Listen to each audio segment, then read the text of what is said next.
ito din po yung gusto kong tandaan nyo. Correct in private, praise in public. Kung ikaw ay magtutuwid ng pagkakamali ng isang tao, dun sa tahimik pribado, walang ibang makakarinig kung hindi kayong dalawa at ang Diyos.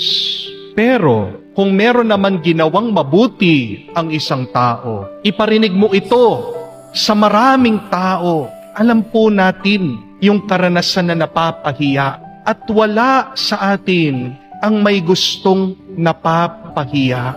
Yun po yung punto nung payong yun. To correct in private. Huwag mo naman ipahiya yung tao. Nagkamali na siya, huwag mo siyang ida-down pa sa iyong salita, sa iyong kilos at gawa. Pero alam din po natin yung karanasan ng pinupuri, hindi po ba?